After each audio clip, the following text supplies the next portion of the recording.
भय प्रगट कृपाला दीन दयाला कौशल्या हितकारी हर्षित महतारी मुनि मनहारी अद्भुत रूप विचारी लोचन अविरामा तनु घन श्यामा निज आयुध भुज चारी भूषण बनमाला नयन विशाला शोभा सिंधु खरारी कह दुई कर जोरी स्तुति तोरी कहीं विधि करहूँ अनंता माया गुण ज्ञानातीत अमाना वेद पुराण भनंता करुणा सुख सागर सब गुण आगर जहि गावहि श्रुति संता सो मम हित लागी जन अनुरागी भयउ प्रगट श्रीकंता ब्रह्मांड निकाया निर्मित माया रोम रोम प्रतिवेद कहे मम उर सोबासी यह उपहासी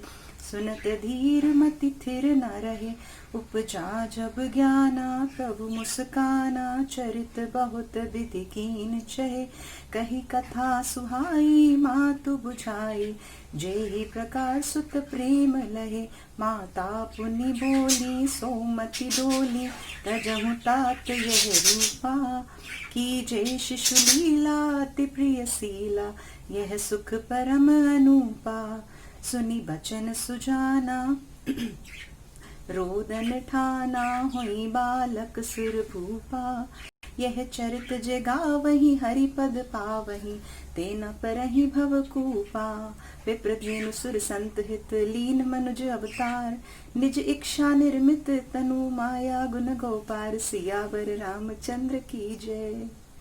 तो ये बात है श्री राम अवतार की। ये था श्री राम अवतार और आज मैं शुरू कर रही हूँ बाल राम कथा, जो कि राष्ट्रीय शैक्षिक अनुसंधान और प्रशिक्षण परिषद यानी एनसीईआरटी की कक्षा 6 के लिए हिंदी की पूरक पाठ्य पुस्तक में समाहित है।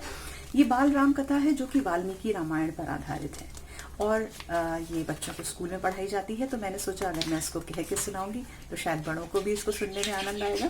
तो आज से शुरू होती है ये रामायण बाल राम कथा। पहला है अवधपुरी में राम। यह कथा अवध की है और बहुत पुरानी है।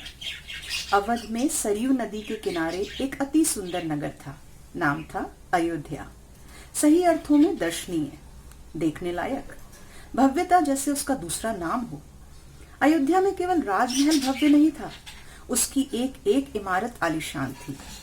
आम लोगों के घर भव्य थे, सड़कें चौड़ी थी, सुंदर बाग बगीचे, पानी से लबालब हरे सरोवर, खेतों में लहराती हरियाली, हवा में हिलती फसलें सरयू की लहरों के साथ खेलती थी। अयोध्या हर तरह से संपन्न नगरी थी। संपन्नता कोने अंतरे तक बिखरी हुई, सभी सुखी, सब समृद्ध। दुख और विपन्नता अयोध्या को पता भी नहीं थी, या उन्हें नगर की सीमा में प्रवेश की अनुमति ही नहीं थी। पूरा नगर विलक्षण था, अद्भुत और मनोरम। उसे ऐसा होना ही था। वह कौशल देश की राजधानी थी। राजा दशरथ वहीं रहते थे। उनके राज में दुख का भला क्या काम। राजा दशरथ कुशल योद्धा और न्यायप्रिय शासक थे। महाराज अज के पुत्र, महाराज रघु के वंशज, रघुकुल के उत्तराधिकारी। रघुकुल की रीति नीति का प्रभाव हर जगह दिखाई देता था। सुख समृद्धि से लेकर बात व्यवहार तक लोग मर्यादाओं का पालन करते थे, सदाचारी थे, पवित्रता और शांति हर जगह थी, नगर में भी, लोगों के मन में भी। राजा दशरथ यशस्वी थे, उन्हें किसी भी चीज की कमी नहीं थी। राज सुख था, कमी होने का कोई प्रश्न ही नहीं था। लेकिन उन्हें एक दुख था, छोटा सा दुख, मन के एक कोने में छिपा हुआ, पर रह रहकर उभर आता था और उन्हें सालता रहता था। वो ये कि उनके कोई संतान नहीं थी। आयु लगातार बढ़ती जा रही थी। उनकी 3 रानियां थीं, कौशल्या, सुमित्रा और कैकेयी। रानियों के मन में भी बस यही एक दुख था, संतान की कमी। जीवन सूना सूना लगता था। राजा दशरथ से रानियों की बातचीत प्रायः इसी विषय पर आकर रुक जाती थी। राजा दशरथ की चिंता बढ़ती जा रही थी। बहुत सोच विचार कर महाराजा दशरथ ने इस संबंध में वशिष्ठ मुनि से चर्चा करी। उन्हें पूरी बात विस्तार से बताई। रघुकुल के अगले उत्तराधिकारी के बारे में अपनी चिंता बताई। मुनि वशिष्ठ राजा दशरथ की चिंता समझते थे।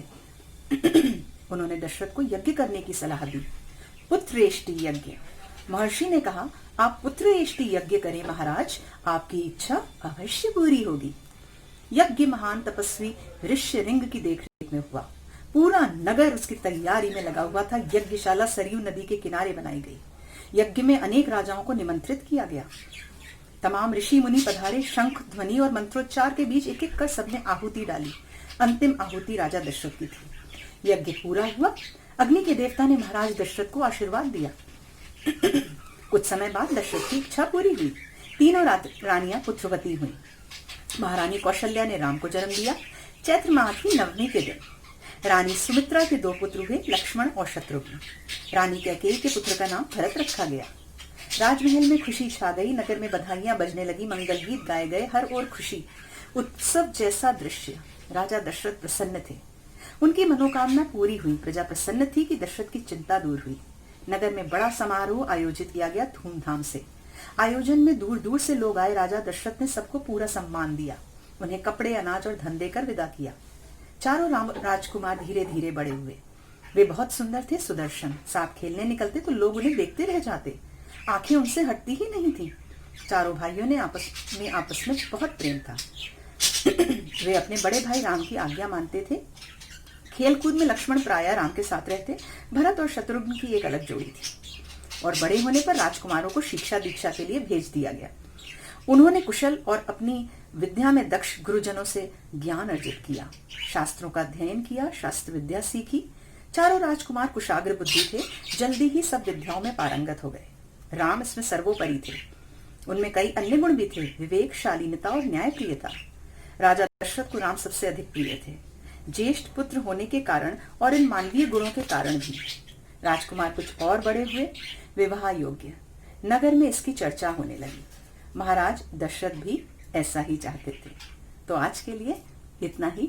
कल फिर मिलती हूँ, आपकी राधिका। अगर आपको पसंद आए तो जरूर मेरे YouTube चैनल को सब्सक्राइब करिए, लाइक करिए, शेयर करिए। Thank you.